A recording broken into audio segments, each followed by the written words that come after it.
Hello friends, welcome back to my channel. Friends, आप देख सकते हैं स्क्रीन पर मैं आज इस तरह का प्लाजो बनाकर आपको दिखाने वाली हूं, तो प्लीज़ वीडियो के एंड तक बने रहना। इस प्लाजो के लिए मैंने कॉटन फैब्रिक लिया है। तो ये फैब्रिक जो है लगभग 1.5 मीटर का ही है, 2 मीटर का भी नहीं है। और इसको मैं 44 हिप साइज़ के अकॉर्डिंग बनाऊँगी। तो प्लीज़ वीडियो के एंड तक बने रहना, वीडियो को लास्ट तक देखना। और मैं आपको इसमें दिखा दूं कि जो कपड़े की जो पन्ना होता है तो वो है यहाँ पर 41 इंच का, ठीक है। और जो कपड़ा है वो यहाँ पर 1.5 मीटर से सिर्फ 1 या 1.5 इंच ही एक्स्ट्रा है, यानी कि डबल फोल्ड में 30 इंच का है। तो इसका मतलब हुआ कि यहाँ पर 1.5 मीटर में सिर्फ 1.5 इंच एक्स्ट्रा कपड़ा है। आप ध्यान से देखिएगा, क्योंकि फिर बाद में कहते हैं कि इतना कम कपड़े में इतना बड़ा कैसे बन सकता है। ऐसा नहीं है, गलत वीडियो अपलोड की है। तो मैं इसको आपके सामने ही मेज़रमेंट करके दिखा रही हूँ। तो आप इसमें देख सकते हैं कि मैं इस तरह से इसमें चेक करवा रही हूँ कि ये 30 इंच का है डबल फोल्ड में, यानी कि 1.5 मीटर में 1.5 इंच ही एक्स्ट्रा है। 2 इंच एक्स्ट्रा मान लीजिए आप, बट इसमें 1.5 इंच ही एक्स्ट्रा है। तो 1.5 मीटर का कपड़ा है ये। तो 1.5 मीटर में 44 हिप साइज का इसमें प्लाजो बनाऊंगी, जो कि नीचे से घेरदार होगा, ठीक है। फ्रेंड्स, ये है प्लाजो का कटिंग और स्टिचिंग दोनों ही बिल्कुल अलग तरीके से मैं आपको दिखाऊंगी। तो सबसे पहले क्या करना है कि हमारे जो हिप होता है, हिप साइज़ का हमें 4 फोल्ड कर लेना है। तो 4 फोल्ड में हमारा हिप 44 के अकॉर्डिंग 11 इंच पर आएगा। अब 11 इंच में यहाँ पर मैंने 2 इंच की लूजिंग दी है, 2 इंच ऐड किया है 11 इंच के ऊपर से, ठीक है। तो इस तरह से हमने 13 इंच पर यहाँ पर मार्क कर लिया है। तो ये हो गया हमारे फ्रंट साइड का हिप, ठीक है। तो बैक पार्ट के लिए हमने यहाँ पर इसमें 3 इंच प्लस करना है। तो हिप साइज़ का 4 पार्ट लेंगे और उसमें 3 इंच प्लस करके 14 इंच पे मार्क किया है, ठीक है। पहले ही बता दूँ कि ये ज़्यादा अगर हैवी साइज़ का बना रहे हैं तो इसमें नहीं बनेगा, 44 साइज़ तक तो चलेगा, ठीक है। तो इस तरह से मैंने 2 कोनों में इस तरह से मार्किंग की है। एक कोना मैंने ऊपर साइड से लिया है और एक नीचे साइड से। तो ऊपर वाला जो 13 इंच का लिया है वो फ्रंट में आएगा और 14 इंच वाला बैक में जाएगा। तो इस तरह से इन दोनों कॉर्नर्स को हमें बिल्कुल स्ट्रेट लाइन से मिला देना है। मैं इसको यहाँ पर फुटे की हेल्प से इस तरह से दोनों लाइन को एक साथ मिला रही हूँ। तो ये लाइनें तिरछे में जाकर जॉइंट होंगी, जैसे कि आप इसमें देख सकते हैं। तो इस तरह से जॉइंट करने के बाद क्या करना है कि हमें इस फैब्रिक को फ़ोल्ड कर लेना है। दोनों कॉर्नर्स को आपस में पकड़ेंगे और इसको इस तरह से फ़ोल्ड कर लेंगे। तो इसमें क्या हुआ कि ये हमारा जो पार्ट है, पैटर्न जो है वो तिरछे में जाके सेट हो गया। अब इस लाइन को हमें यहीं जहाँ पर हमने मार्किंग की है उस लाइन को हमने कट कर देना है। तो जहाँ पर हमने मार्किंग की है बिल्कुल सेंटर में हमें वहीं पर कट करना है, इस तरह से। तो इतनी कटिंग कर लेने के बाद क्या करना है कि हमारे दोनों पैनल हैं उनको हम सेट करेंगे एक दूसरे के ऊपर रखते हुए ध्यान देना है कि हमारा जो सेंटर का पार्ट था जो तिरछे में कट किया था वो हमने बिल्कुल तिरछे में ही मिलाना है दूसरे वाले पार्ट को भी। तो इस तरह से फ्रंट वाला पार्ट हम बैक पार्ट के ऊपर रखेंगे और जो किनारियाँ होती हैं, जो हमारी किनारियाँ थी पहले से ही, वो हमें एक साइड में रखनी है अपनी तरफ, जिस तरह से मैंने ली है, ठीक है। तो इस तरह से हम पैटर्न को सेट करेंगे। वीडियो को बिल्कुल ध्यान से देखना है कि फिर बाद में कंप्लेन करते हैं कि आपने इसमें गलत दिखाया है। मेरी कोशिश हमेशा यही रहती है कि मैं जिस तरह से कट कर रही हूँ या मेज़रमेंट ले रही हूँ तो बस सेम वही मैं आपको दिखाऊं। बट कभी कभी हो जाता है कि वीडियो का क्लिप कट हो जाता है या बोलने में मतलब बोलने से रह जाते हैं, तो आप लोग गलत सोच लेते हो। तो प्लीज़ ऐसा ना किया करें। अगर मैं बोल नहीं पा रही हूँ किसी पार्ट को तो उसे ध्यान से देख कर ही जज किया करें, ठीक है। तो यहाँ पर क्या किया कि हमारा जो बैक वाला पार्ट है उसे लगभग 1 इंच हमें इस तरह से लाइन खींच लेनी है। बिल्कुल सीधी लाइन बना लेंगे बैक पार्ट में, और जहाँ से हमने ये लाइन बनाई है ना उसके ऊपर से हमें रखते हुए फ्रंट पार्ट को इस तरह से रखेंगे और सेट कर लेंगे, ठीक है। यहाँ पर मैंने फ्रंट और बैक को थोड़ा सा ऊपर नीचे कर दिया है। बैक वाला हमारा 1 इंच ऊपर है और फ्रंट वाला 1 इंच नीचे है। उसके बाद हमारा जो साइड में कपड़ा थोड़ा सा तिरछा हो रहा है इसे मैं कट करके निकाल दूँगी। बिल्कुल इक्वल कर लेना है कट करके। तो यहाँ पर नीचे वाला पार्ट हमारा पहले से ही थोड़ा सा तिरछा था, तो इसे हमने बिल्कुल सीधा कर लिया है। अब हम इसकी मार्किंग करेंगे। तो इसके लिए क्या करना है कि जो हमारा तिरछा पार्ट था तो हमारे तिरछे तिरछे एक साइड आ गए और बिल्कुल सीधे पार्ट हमारे एक साइड आ गए। ठीक है, अब हमको बेल्ट के लिए 2 इंच का मार्क करना है। 2 इंच का मार्क हमें फ्रंट पार्ट से ही करना है। जहाँ हमने बैक पार्ट में मार्क लगाया वहाँ से हमें 2 इंच नीचे मार्किंग करनी है। तो 2 इंच नीचे मार्किंग करके इसको सीधा मिला देंगे और उसके बाद क्रोच एरिया लेंगे। क्रोच यहाँ पर हिप डिवाइड बाई 4 करके 3 इंच ऐड करूँगी इसमें। तो यहाँ पर जहाँ हमने नीचे मार्क लगाया वहाँ से टेप को रखते हुए हमें 14 इंच पर मार्किंग कर देनी है इस तरह से। तो ये हमारे क्रोच की लेंथ बन गई है। अब क्या करना है कि हमारे फ्रंट साइड में जो क्रोच की डीप रहेगी वो बहुत ही कम रहेगी, लगभग 1 इंच की। तो साइड से 12 इंच पर मार्क करेंगे और इस तरह से तिरछा मिला देंगे ऊपर तक। ठीक है, तिरछा मिलाने के बाद ये जो 1 इंच का गैप मिला है नीचे, हमें वहीं पर से इसको गोलाई देनी है क्रोच की। तो क्रोच की गोलाई ज़्यादा गहराई में ना दें, इस तरह से डीप वो लाइटली गहराई देते हुए इसको मार्क करें। अब बैक पार्ट के क्रोच की गोलाई देंगे तो उसके लिए क्या करना है, जहाँ हमने फ्रंट की गोलाई दी है वहाँ से हमें 1 इंच आगे आएंगे और सीधा निशान लगाएंगे। तो यहाँ पर 1 इंच आगे आकर इस तरह से मार्किंग कर लेंगे और उसके बाद बैक पार्ट की गोलाई दे देंगे।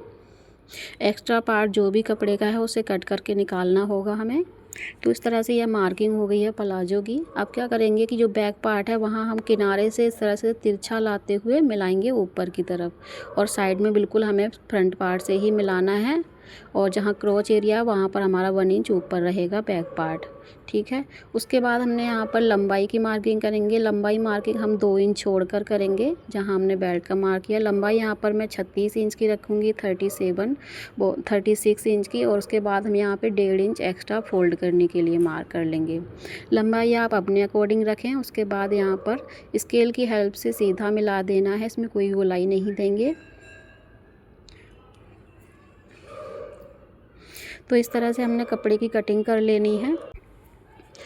अब हमने फ्रंट पार्ट की छटाई करनी है। थोड़ा सा भी जो कपड़ा हमारा एक्स्ट्रा था वो कट करके निकाल लेंगे, फ्रंट और बैक इस तरह से दोनों ही कपड़े को।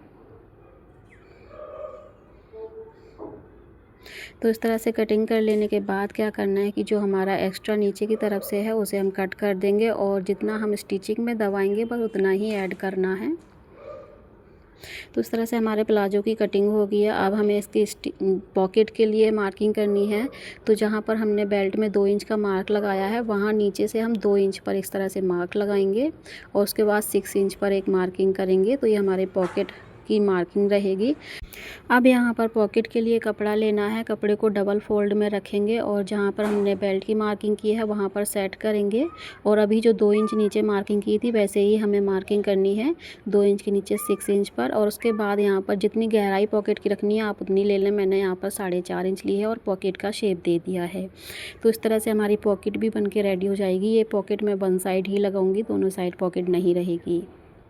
तो इस तरह से पॉकेट की कटिंग कर लेंगे। कटिंग करने के बाद हम दोनों पार्ट्स को स्टिच करेंगे। फ्रंट पार्ट अलग स्टिच करेंगे और बैक पार्ट को अलग स्टिच करेंगे। पहले हमें फ्रंट और बैक पार्ट को इस तरह से हटा लेना है। उसके बाद बैक पार्ट को उल्टा फोल्ड करना है। इस तरह से उल्टे में रखेंगे और क्रोच एरिया को स्टिच कर लेंगे इस तरह से सेट करके। और इसी तरह से सेम हमें फ्रंट पार्ट के इस क्रोच एरिया की स्टिचिंग लगानी है। तो देखिए फ्रेंड्स, मैंने दोनों ही साइड को इस तरह से स्टिच कर लिया है। अब इन दोनों को स्टिच करने के बाद क्या करना है कि हमें फ्रंट पार्ट लेना है और फ्रंट पार्ट का जो बेल्ट एरिया है वहाँ पे मैं इसमें पेपर पेस्टिंग लगाऊंगी। तो सबसे पहले अच्छे से आयरन कर लेनी है और जितना हमने ऊपर बेल्ट के लिए 2 इंच छोड़ा था उतनी ही हमें इसको पेपर पेस्टिंग को कट करना है और 2 इंच की पेपर पेस्टिंग को इस तरह से प्रेस की हेल्प से चिपका लेना है और अच्छे से प्रेस लगा लेनी है। तो ऊपर से हम आधा इंच फोल्ड करके इस तरह से नेफे को फोल्ड कर देंगे और जितनी हमारी इलास्टिक है इलास्टिक के अकॉर्डिंग ही हमने इसको बेल्ट को फोल्ड कर लेना है। फिर इसके ऊपर से हम बैक पार्ट को रखेंगे और एक साइड से स्टिच कर देंगे और एक साइड में पॉकेट लगाएंगे। तो यहाँ पर हम सबसे पहले पॉकेट लगा के आपको दिखा रही हूँ कि पॉकेट किस तरह से लगानी है। तो सबसे पहले जहाँ हमने मार्किंग की थी वो कट कर लेना है, छोटा सा कट्स लगा लेंगे। और उसके बाद क्या करना है कि जो हमारा जिसमें हमने पेपर पेस्टिंग लगाई थी जिस साइड में हमें पॉकेट लगानी है उधर की साइड में हम देखना है कि जो हमने नेफा फोल्ड किया उसको फोल्ड करेंगे और फोल्ड करने के आधा इंच ऊपर हम इस तरह से एक मार्क करना है। ठीक है, अब जहाँ पे हमने मार्क किया है वहाँ से हमने इसको पॉकेट को रखना है। तो इस तरह से पॉकेट को रखेंगे और जहाँ पे हमने हैंड डालने के लिए पॉकेट में 6 इंच का गैप रखा था वहाँ पे हमें स्टिच लगानी है। आधा इंच की स्टिच लगाएंगे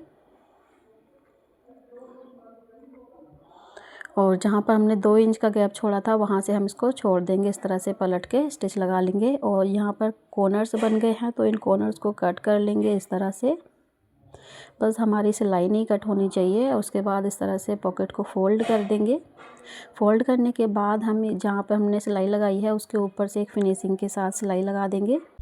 तो इस पॉकेट का एक पार्ट हमारा इस तरह से स्टिच हो जाएगा। फिर इसके बाद हमने इसको पलटना है रॉन्ग साइड में इस तरह से। ये देखिए फ्रेंड्स, तो यहाँ पर इसका लुक इस तरह से आएगा। उसके बाद हमारा जो इस पॉकेट का दूसरा वाला पार्ट था इसके ऊपर से इसको रखेंगे। फिर हम इसके साइड में स्टिच लगा देंगे इस तरह से। तो ऐसे हमारी जो पॉकेट स्टिच होके रेडी हो गई है। अब इस तरह से हमने ऊपर में एक सिलाई लगा लेनी है। अब इसको सिलाई के बाद हम इसके ऊपर से बैक पार्ट रखेंगे और दोनों साइड को स्टिच कर देंगे। तो अभी क्या करना है कि हमने बैक पार्ट को इस तरह से रखना है नीचे और जो पॉकेट लगाई थी उस वाले पार्ट को हमें बिल्कुल मिलाते हुए ऐसे रखेंगे और नीचे तक सिलाई लगा देंगे। अब इसमें ध्यान देना है कि हमने पॉकेट का जो पार्ट खुला हुआ रखा है तो वो हमारा इसमें इस तरह से फिंगर की हेल्प से या फिर इस तरह से मार्क लगा लें ताकि पता रहे कि हमारी जो सिलाई है वो पॉकेट के ऊपर ना आए। तो ऐसे ही हमें दोनों साइड में सिलाई लगा लेनी है। तो इसकी सिलाई लगाने के बाद क्या करना है कि हम फ्रंट पार्ट में यहाँ पर चुन्नट डालेंगे यानी कि डार्ट डालेंगे। डार्ट डालने के लिए हमें फ्रंट पार्ट को इस तरह से लेना है और फ्रंट के सेंटर में एक मार्क लगा लेना है। अब इसके सेंटर में मार्क लगाने के बाद हमें क्या करना है कि इंची टेप की हेल्प से 4 इंच का हमें गैप से इसमें डार्ट डालेंगे। तो दोनों तरफ हमें 4 इंच का इस तरह से मार्क कर लेना है। उसके बाद हमने जहाँ पे मार्क लगाया है उस वाले पार्ट को इस तरह से 2 फोल्ड पे पकड़ेंगे और इसमें 1/4 इंच की डार्ट डालेंगे। ठीक है, तो मैं इसमें 0.75 इंच पर इस तरह से मार्क लगा रही हूँ और डार्ट की लेंथ यहाँ पर 7 इंच की रहेगी। तो इसी तरह से दोनों साइड में हमें मार्क लगा लेना है और इस तरह से मार्क लगाने के बाद हमें बिल्कुल तिरछे में से मिलाएंगे और इसको स्टिच कर देंगे। तो डार्ट में इसमें इसलिए डाल रही हूँ क्योंकि जो इलास्टिक रहेगी वो बैक साइड में ही डालूँगी, फ्रंट में इलास्टिक नहीं रहेगी। तो इसलिए इसमें डार्ट डालना ज़रूरी है। अगर आप इसमें दोनों साइड में इलास्टिक डालना चाहते हैं तो डार्ट डालने वाले पार्ट को स्किप कर सकते हैं। तो इस तरह से हमने दोनों साइड में डार्ट डाल ली है। उसके बाद क्या करना है कि 1/2 इंच का इस तरह से फ़ोल्ड करेंगे क्योंकि इसमें जो है क्रीज़ पहले ही बना दी थी फ्रंट पार्ट में। तो इस तरह से फ़ोल्ड करके उसको स्टिच कर लेना है। तो इस तरह से हमें सारे में स्टिच लगा लेनी है। सारे में स्टिच लगाने के बाद यहाँ पर हमें लगभग 1.5 से 2 इंच का गैप छोड़ देना है जिसमें से हम इलास्टिक डालेंगे। तो ये वाला गैप छोड़ना बहुत ज़रूरी है क्योंकि इसके अंदर से ही हमने इसमें इलास्टिक डालनी है। तो यहाँ मैंने कमर के अकॉर्डिंग इलास्टिक ले ली है। तो इस इलास्टिक की जो लंबाई है वो यहाँ पर 14 इंच है डबल फोल्ड में। तो 28 इंच की इलास्टिक ली है 30 इंच के कमर के अकॉर्डिंग। तो इस तरह से आप भी अपनी कमर के अकॉर्डिंग इलास्टिक लें और इलास्टिक यहाँ पे मेरी 1 इंच के विड्थ की है। तो इसमें एक पिन डालने के बाद ना पिन की हेल्प से इसमें सारे में इलास्टिक डाल लेनी है। पहले हमें राउंड बाय राउंड सभी में इलास्टिक डालनी है पूरे गोलाई में। उसके बाद मैं आपको बताऊंगी कि ये इलास्टिक जो है वो हाफ में ही कैसे लगेगी। ठीक है, अभी आप सोच रहे होंगे कि इलास्टिक तो सारे में डाली है, तो इलास्टिक सारे में तो डाली है बट ये हाफ में ही आएगी। ठीक है, इलास्टिक डालने के बाद यहाँ पर हमने जो होल छोड़ा था वो भी इसमें बंद कर दिया है स्टिच करके। अब क्या करना है कि इलास्टिक डालने के बाद सामने के पार्ट से आगे फ्रंट के पार्ट में से जितने भी इस तरह से क्रीज़ आ रही है ये सारी क्रीज़ ना बैक पार्ट में ले जानी है इस तरह से। तो सामने के पार्ट में एक भी क्रीज़ नहीं रहेगी, तो सिर्फ इलास्टिक ही रहेगी। तो ये जो इलास्टिक है वो खींचेगी नहीं। ठीक है, तो सारी क्रीज बैक पार्ट में आ जाएंगी। अब क्या करना है कि जहाँ पे हमारा बैक पार्ट स्टार्ट होता है साइड सिलाई से, वहाँ से हमने यहाँ पर 2 इंच के गैप में एक मार्किंग करनी है एक साइड में। ठीक है, तो यही दूसरी साइड में भी सेम होगा। तो साइड में जहाँ से सिलाई लगाई है वहाँ से हमने यहाँ पर इस तरह से एक सिलाई लगा लेनी है 2 इंच की दूरी पर। ठीक है, तो ये सिलाई पक्की करके लगाएंगे ताकि हमारी जो इलास्टिक है वो जो क्रीज़ है वो आगे ना आए। तो इसी तरह से यहाँ पे दूसरी साइड भी लगानी है 2 इंच की दूरी पर। मार्क करने के बाद इस तरह से इलास्टिक को ना लॉक कर देंगे। तो फ्रंट पार्ट जो है हमारा बिल्कुल परफेक्ट तरीके से सेट हो जाएगा। तो बिना बुकरम के जो लास्टिक डलने के बाद जो फ्रंट पार्ट की बेल्ट है वो काफ़ी अच्छी फिनिशिंग के साथ सेट हो जाएगी। तो सभी लास्टिक को इस तरह से बैक में क्रीज ले जाने के बाद पीछे में भी एक सिलाई लगा देंगे। तो ये देखिए परफेक्ट तरीके से जो है लास्टिक बन के तैयार हो गई है वो बैक पार्ट के हिसाब से, ठीक है। तो अब क्या करना है कि नीचे हमें इनर पोंचे पर जो है सिलाई लगानी है। तो इसके लिए हमें नीचे से इस तरह से जितना भी मार्जिन आपको छोड़ना है उस हिसाब से सिलाई लगा लेनी है। मैं इसमें 1/2 इंच की दूरी पर सिलाई लगा रही हूँ। तो इस तरह से दूसरे पैर से लेके दूसरे पैर तक इस तरह से जाएंगे सिलाई लगाते हुए। अब क्या करना है, नीचे के पोंचे फोल्ड करने हैं। तो जो भी कपड़ा थोड़ा बहुत तिरछा हो भी जाता है सिलाई में तो उसे कट करके निकाल देना है और इस तरह से डबल फोल्ड करके सिलाई लगा लेनी है।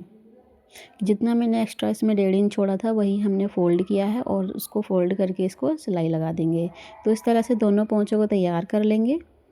इसको तैयार करने के बाद देखेंगे इसका final look. Friends, final look इसका बहुत ही बढ़िया आया है, फिटिंग भी बहुत अच्छी आई है। एक बार आप ज़रूर से ट्राई करना। वीडियो अच्छा लगे हो तो प्लीज़ वीडियो को लाइक शेयर करके एक प्यारा सा कमेंट कर देना और चैनल को सब्सक्राइब करके बेल आइकन को दबाना बिल्कुल भी मत भूलिएगा। तो इस तरह से यहाँ देखिए फ्रेंड्स, यहाँ पर मेरा फ़ाइनल लुक आया है प्लाज़ो का।